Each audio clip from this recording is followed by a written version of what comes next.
Hi everyone, and welcome to another Sims 4 speed build. Today I'm making a house that's kind of an interesting combination of traditional and modern. And this house was inspired by one that I found on the internet. And the whole story behind this house that this one was inspired by was that there's this family living in a ranch house. And I believe they needed more space for their kids or something like that. So they put this addition onto the house. And rather than keeping with the style of the rest of the house, they made this addition in a very modern style and had a flat roof and was just completely different than the rest of this house. But they did update the ranch part of the house with more modern siding and all that stuff and more modern windows. So they did make it go with the style of the addition a little bit more, but it still had the same shape and the same roof. And I found the contrast of those two styles really, really interesting. And ever since I found that house, I think it was about a year and a half ago, I've been wanting to build it, but I just kept not building it for one reason or other. I guess there's other builds that I wanted to do more. But I kept telling myself that this was a thing that I was going to try to build, although, I mean, I didn't exactly recreate the house here, but yeah, this house is definitely very much inspired by it, and I just really like how it turned out. But yeah, I finally decided to try to build this house. And the reason how that came about was that with kids' room stuff and backyard stuff coming out, I really wanted to build just your typical suburban family house to take advantage of both of those packs. But then I was thinking to myself, I've done so many suburban house builds that I really should just try to do something different, like something a little bit more creative. So then I thought, hey, why don't I try to create this house that I saw a while ago? Just try to recreate that and be something different. It could have a ton of bedrooms in it, so I could use the kids' room stuff pack for those and just have a bunch of different themes and all that stuff. But unfortunately, I didn't end up using a lot of backyard stuff in this build just because it really didn't fit in with the modern look of it. But I did use some of that stuff. So yeah, unfortunately, that pack didn't really fit in with this build super well. But yeah, I still really like how it turned out. I just ended up using more perfect patio stuff because that really fit in with the theme of the house much better.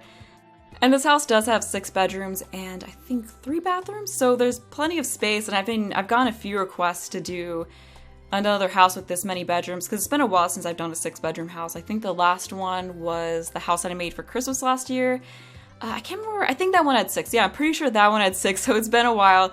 And I know the houses like this are good for big families. They're also good for the 100 baby challenge, so maybe this house would be useful for that. I'm not sure if it's quite big enough for that challenge because I know you need space for a lot of kids, but I mean, you could probably, cram some more beds into some of the bedrooms and it would work because some of the bedrooms in this house are pretty huge.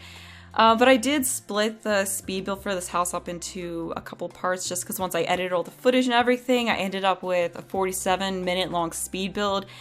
Or, just the building footage itself was 47 minutes long, and I felt like that was just way too long, because especially since once I get the showcase part of it done and get that added onto it, it's going to be probably about 52-minute parts, 52 minutes long, and I don't think anyone's really going to want to sit through a speed build that long. I mean, maybe some of you will, but I think not many people probably want to sit through a speed build that long. So yeah, I just figure it's best to break it up into 2 parts. So in this part, we have the whole exterior of the house, and then also the furnishing of the main area, and then the next part will be just the furnishing of the bedrooms, which was definitely my favorite part of doing this build. I just had so much fun with the bedrooms because this is the first house I built since kids' room stuff came out, so I just got to use all the items for that. I used them in all the bedrooms. I just really had a lot of fun with it.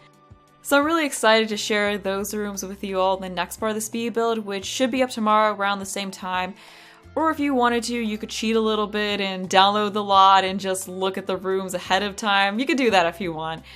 But getting back to the house that this one was based off of, it was called Modern with a side of ranch, but I just shortened that to a side of ranch for this build. And like I said, I didn't exactly recreate it. This house is just more so based off of it. And, I took pieces of how the exterior of that house looked, but then just kind of did my own thing in other spots just because I couldn't find pictures of everything. And then there was some spots where there was just one long flat wall. And I usually like to add more bump outs and such to make things look more interesting. So I did that a little bit myself. And yeah, unfortunately, I couldn't find very many pictures of the interior. And then what I could find of the interior was just white walls, just white furniture, like everything was white. And I was gonna try to do that myself, but then, I don't know, I just felt like that wouldn't really look very interesting if I just did that for the interior. So I ended up just doing my own thing with it, but I'll try to include a picture of the house in the speed build so you could see what I was basing this house off of. Right now I'm moving on to doing the exterior wallpaper, and at first I was going with this mix of brown paneling and gray brick, but yeah, I ended up changing that after I covered the whole house in it just because I realized it was lacking in color a lot. Like, it was just brown and gray. It was very boring, very dull, just, I don't know, not very interesting looking, especially with like old white windows and stuff. So I did change it to be brown on the outside with blue on the inside on some of the windows, which helped a little bit, but the only problem was that was making the build even darker, and I didn't really, I was worrying that the exterior was looking a little bit too dark. And with how it looks in the end, I still do kind of worry that the exterior turned out a little bit too dark, but I think it's fine. I like how it turned out at the end. So here's where I go and change the brown paneling that I had to a more red or cherry colored, I guess, siding. So this was one of the sidings that came with Spa Day. And I really like how it looks. It just adds a nice bit of color. Plus, I don't usually use red on houses a lot. Like, I tend to use blues, but with this build I try not to use blues too much, so there's a lot of reds throughout, especially on the exterior. And I also changed the colors of the windows to the ones that had blue on the outside, and then, well, it's like a bluish gray kind of a color, and then red on the inside, which I really liked because it kind of goes with the red and it just adds a nice pop of color to the build. So I'm pretty happy with how that looks. The whole front entrance area is kind of a mess right now. I was trying to recreate something that was on the original house, because if you look up the house, you'll see that above the front door, that whole area, it had this, it was kind of, it's hard to explain what it was. You just have to look it up, but it had this wood thing going over it and then coming down the side, and I thought that was so cool.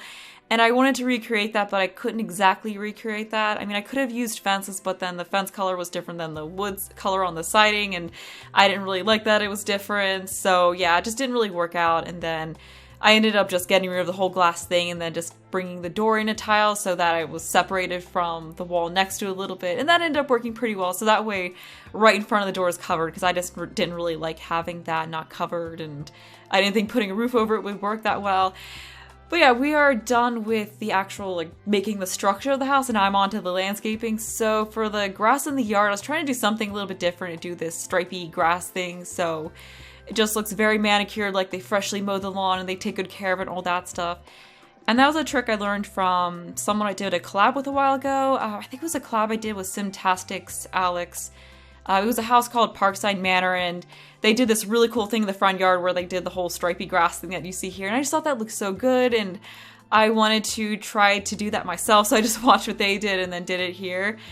But I wanted the landscape for this house to look a lot more manicured than it usually does, because if you've watched my speed builds before, you know that I like to put a lot of plants in my landscaping, like just plants clustered in so closely that there's no space between them. That's just what I tend to do. But I realized that that would not work with this house. Like, this house just, it's very modern, very straight line, stuff like that. So I just felt like having a cluster of plants would just completely not go with the style of it. So I felt like something more manicured would go a lot better with it. So there's actually not a whole lot of plants in this yard. You just have a few ferns in front of next to the walk area, and then right here. And then I also stuck some hedges within some fencing, which I thought was a pretty cool look. So I ended up doing that a lot throughout this house, especially in the backyard. Right now we're getting some grass and some rocks around the trees. But I do end up getting rid of the grass because I thought, if they care this much about keeping their yard manicured, they would probably get out a weed whacker and take care of that grass. That wouldn't be there, so I just got rid of it. Trying out putting some smaller trees in front of the house because I feel like there need to be something else there. But yeah, I do end up taking those out for now. Although at the end I put them back in because I just felt like there wasn't enough in front of the house and I needed something else, so I ended up kind of making up for the lack of flowers and bushes everywhere with lots of trees.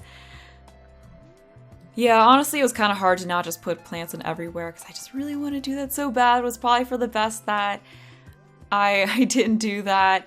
And I kept, I'm still kind of worried that the front yard is just still a little bit too bare, but it's probably fine. It's just not what I usually do. Anyway, we're done with that, so now I'm on to the backyard. I'm just doing the stripy grass thing once again, although a lot of the backyard ends up being covered up by stuff. But I just figured it was best to get this in from the beginning because it'd be a little bit more difficult to try to put this in afterwards because there was some terrain painting that I put around the yard, so it would kind of maybe mess that up. So, yep, we're just finishing up with that. And then for some reason, like when you have the fence in like that, because that was actually just half walls that I used around the yard. But yeah, for some reason, when you have that in, it won't let you delete just a bunch of floor tiles at once. So I had to get rid of one of the walls and then delete them all that way. And what am I doing? Oh, I'm just going around replacing the stairs, getting the pool in, because we definitely have to have a pool back here. And yeah, I guess because I had those half walls, once again, it just put the pool at foundation height, but fortunately I could fix that by just getting rid of one of the walls and then sticking the pool and then sticking the wall back, so it was all good. Getting another deck right off here, right off of what will be the master bedroom, because, yeah, so the addition part of the house is a new master bedroom, and then above that there's 2 bedrooms, which I thought of as teen bedrooms, and then you have a bathroom, and then you have a study up there. It's just like a really little study. And then on the first floor, I guess in the original part of the house, you have 3 more bedrooms. So yeah, you have 2 kids' bedrooms, and then I had a teen or young adult bedroom, and I thought of that as being the original master bedroom, so it has its own ensuite bathroom in it. So yeah, that'll be cool if you have another couple living in the house, or, you know, be cool for the oldest sim, you know, the oldest child, or whatever you want to do. Here we're trying to figure out what kind of flooring I want to have around the pool. At first I was just going to use concrete, but nah, that didn't really look that great. I figured I'd do something better. So I just used the matching wood flooring that we used up there. And yeah, now I'm getting in the same hedge thing that I was doing around the front. Although I realized once I started doing the furnishing that unfortunately putting the hedges there kind of blocks a view to the pool from the inside. Because when I was furnishing the living room area, I was like, oh, let's look out and see what kind of view we have of the pool from in here. And then you just see hedges and then the fence. So yeah, unfortunately it kind of blocks the pool outside, but I just kept it in there anyway because I like how it looks when you're actually in the backyard. And I mean, I guess you're probably not going to be looking out towards the pool from the inside of the house when you're playing the game too often. So it's fine. It's fine. It's not a big deal. But yeah, I was kind of disappointed because I was like wanting to look at this beautiful shot of the pool from inside the house. So then, nope, you just see hedges and then a fence. Okay, so we're just figuring out if I want to change the water in the pool. Nope, I don't. I just keep it how it is. Getting rid of the diving board. I always want to use the diving boards, but then I don't really like how they look when you actually put them into the house, so I usually just end up getting rid of them. I should probably try to actually use them in a house. And then right here, this is a little hot tub area, just a little raised up area for it to go on that. And I just have stairs on 3 of the sides going up into it. And then over here in that corner of the yard is, yeah, it's an outdoor eating area, so there's a grill over there, there's some tables and chairs. And I did this neat little curved path thing using the stone rugs that I used out front. I've never used those before. I feel like I should have used them before because they're really useful for landscaping like this. Like I'd actually been wanting something like this to use in builds for a while now, and I didn't realize for the longest time that that's what those rugs were. And then I realized that when I was making this build, and I was just like, oh, kind of frustrated that I didn't realize that before. Oh well, at least I know now. I'm getting another one of those little hedgy garden areas in there. And I was going to put a little plot in there with a bunch of plants on it, but then I was like, nah, we don't. Yeah, I was starting to do it, and then I was like, no, we don't need to do that in this yard. So I just stuck trees there instead. So at least there's something. We're just getting some dirt underneath this stone path here, and I really like how that looks. I'm definitely going to try to do more paths like this in future homes. I was just trying to get the dirt just right in there. Yeah, there I go with the trees. Just had to have some kind of plant life in there. And then over in this corner, there's a little bonfire pit area for your Sims to sit around and enjoy fire at. And other than that, there's another area on the other side of the yard where there's some outdoor seating, and then there's also some yoga mats. But yeah, I don't really have much else to say about the yard, so let's talk about city life instead. So, who's excited for the new expansion pack? I'm pretty excited myself. I'm actually way more excited for city life than I was for Get Together, just because, I mean, I thought Windenburg was really beautiful when I saw it, you know, before Get Together came out, but then, I don't know, I wasn't really, like, super excited about the club system, and I don't know, like, I don't dislike Get Together, like, I do like it, and I really like Windenburg, but at the same time, I feel like not a lot really came with it. Like, you have the club system, but then there's not really a ton of new things aside from that, within Get Together, I mean, you have some new skills and traits and aspirations and such, but it just didn't really feel like it added a lot of new gameplay. So I'm hoping that City Life adds some more new stuff, which so far it seems like it will. So I'm just really looking forward to it because of that, because it just felt like more like Get Together gave you another way to do things that you already could do, and City Life seems like it's going to come with more new things. And I'm just really looking forward to finding out more about it and learning more about the world and all that stuff. And I'm hoping that whatever it does come with doesn't get old quick. I'm hoping it's stuff that keeps me interested for a while.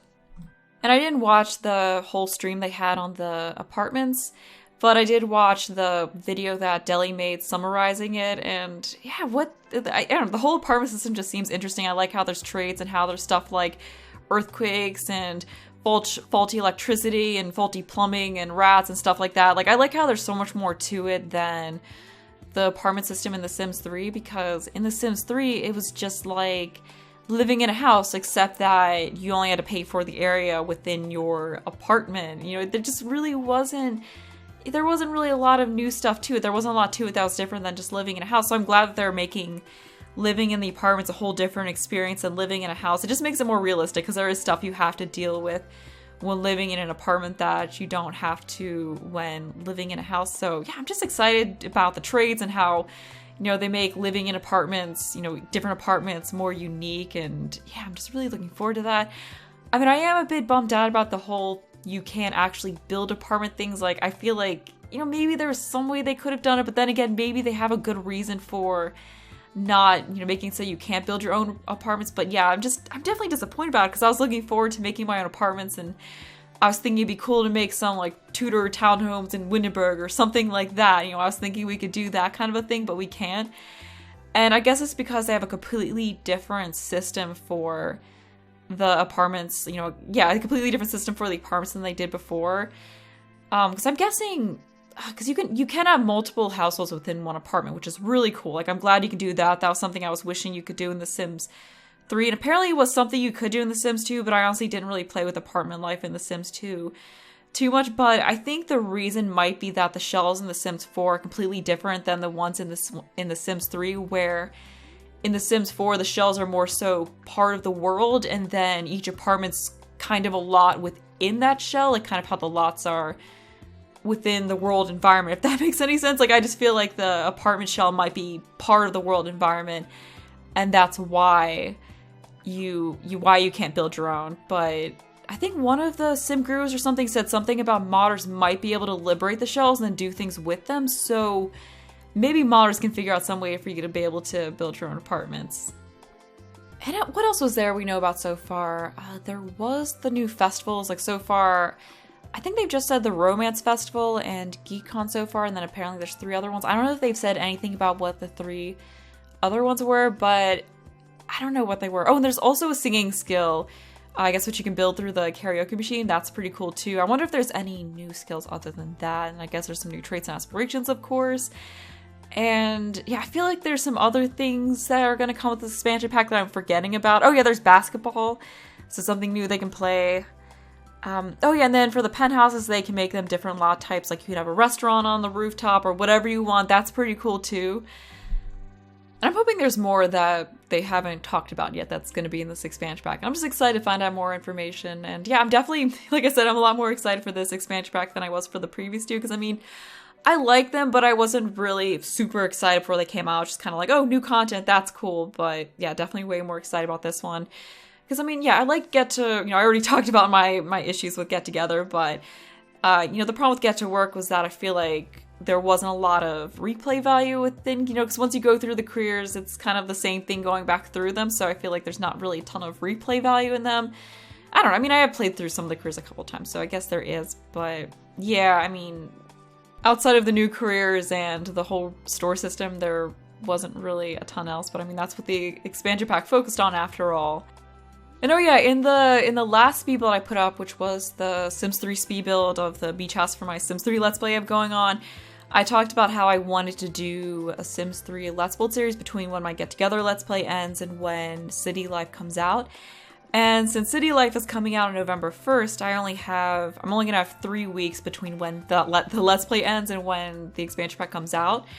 And I was thinking I could just alternate through the 2 Let's Plays that I have during that time, but no, I want to have, even if it's a short series, I still want to do some kind of Sims 3 Let's Build. So I was thinking what I could do was a Let's Renovate an Apartment series in The Sims 3, like renovate one of the apartments in Bridgeport. I think that could be a really cool mini Let's Build to do in honor of City Life come out, so we can just revisit the apartments in Sims 3 before we get the new ones in The Sims 4. So yeah, I'm hoping to start that sometime next month, and it'll just be probably a 4-part series because that's all I really have time to do. So hopefully some of you will be interested in seeing that, and I'm probably just gonna renovate a small apartment, like a 2-bedroom one, because yeah, there's only 3 weeks, and I want to finish it within those 3 weeks, so in order to finish it within that time, I would have to make a 4-part series, because like usual, I wanted to upload 2 parts of it within the first week, because I like to do that when I start a new series or bring a series back after it's been gone for a while. But we are finally on the interior now, so currently I'm working on the living room area, and there's some red accents in it because I was trying to keep up with the theme that we had going on the outside of the house. Like, we have a neat red fireplace, which isn't something I've done before. Like, I really like how that looks. I originally had the one from Get Together in there, but I just felt like it was too big of a fireplace for the space, and I really like the look of the red one, and unfortunately there wasn't a red fireplace, a red coloring for that fireplace, so yeah, I just went with this one instead. Oh, and I got kind of frustrated when I was working on this because I wanted to have some kind of really cool light in the living room just to give it a more grand look. But then when I put in that one, I don't even know how to explain it. It's a light that I put in the dining room, the one that came with Get to Work. Yeah, you probably know which one it is. You probably saw when you tried to put it there. But yeah, I put that there and I was like, oh, this looks so cool. But then I was like, wait, no, it blocks the TV. I mean, Sims don't care. They can see it anyway, but it would just bug me knowing that, you know, like, who would do that? Who would put this huge light in and block the TV with it? So I was like, no, I have to get rid of that. So I just stuck in that spaghetti strainer light, which is at least something different than what I normally use, but it's just not as grand as what I wanted. But yeah, because of where the TV is, I couldn't have the grand of a light, and then I didn't want to get rid of the fireplace. Like, I had to have the fireplace. So yeah, I don't know why I was rambling about that light so much, but that was something that just annoyed me with this build. Currently we're on the kitchen, and I've already gotten all the counters and cabinets and stuff in, and got some cool island counters that are red, just a little red accent in there. And something that annoyed me a little bit throughout this build was that the red on the windows, I felt, made it difficult to do the furnishing in some spots, just because I would have this like purple room, and then you'd have red windows, and it just wouldn't go, and it just annoyed me. But after a certain point, I just started ignoring it, just like pretending the windows weren't even red at all, and just furnishing it as if they weren't. That was just what I had to do. But yeah, that definitely bugged me for a little bit. We're just getting some decorations right here. And then I did this. So after this, I thought it'd be a nice touch to have a towel hanging up next to the sink, because I know that's a thing. Like, in my own kitchen, I have the paper towels, but then I also have just a towel to dry my hands with, because you don't want to use paper towels every time you dry your hands, because you're just going to waste paper towels if you do that, and that's bad for the environment, all that stuff. So I thought it'd be a really cool little realistic touch to make it look like there's a towel hung up next to the sink. But unfortunately, I had to get rid of the wall to do that, because I kept just wanting to snap to the wall. That's done, so now I'm getting on to the entrance hallway area, which is kind of close up. Like, I didn't originally mean for it to be just a hallway like this. Like, I was gonna have the dining room be more open, and my whole idea was that in the area, like right next to the door, I was gonna place that divider thing from Get Together, like the one that's just like a bunch of circles and it's very modern and abstract. But then I stuck it in and I was like, okay, this looks weird. This isn't gonna work. So then I tried the dividers from Spa Day, and something about it just didn't look right, so then I ended up just closing off the dining room more like it is, and I just like that more, but everything else is open, so it's fine. Oh, and I ended up with an open area right in the middle of the main area once again, and it bugs me. Like, I don't like it when I end up with open areas like that, because I always feel like you need to fill everything in, but then I could not come up with anything to fill it in. Like, I thought about putting a piano in, but then you just have this random piano behind the couch, and it was, you know, the pianos are pretty big, so yeah, I ended up deciding that it was just the best to leave it empty and just deal with it. I mean, when you move the camera down into sim view, it looks fine. But yeah, it's just when you look up from above and I see that big area, it just annoys me. Oh well, anyway, we're on to the dining room now, just getting the tables and chairs in. I did add a little bit of blue in with the rug just because I felt like I needed something other than the reds in there. I just needed something to break up all the red that was in this room. I'm pretty happy with how this dining room turned out. Yeah, it's probably one of my favorite dining rooms that I've done, because usually I struggle with dining rooms a little bit, but this one came together really quickly. Like, I just wanted to build it, just figure out everything right away. So yeah, I was pretty happy about that. Oh, I used this painting that came with Dine Out the Wine Glass one. Yeah, I thought that'd be nice in there, a little elegant look. I don't know. I haven't used that painting yet, so I was glad to find a use for it, because I really haven't built too many homes lately, so I was just happy to get to use things that I haven't really gotten to use. Oh, like the one rug that came with backyard stuff. Yeah, I've used that a lot in this house just because that's such a cool rug. I do wish they had it in a smaller size though. But we are almost at the end of this video, so as usual, I just wanted to remind you that if you want to download this house, there will be a link to do so in the description. Then I also have some other stuff in there on how to find it in-game. But yeah, I hope you enjoyed the video. Thanks for watching, and bye!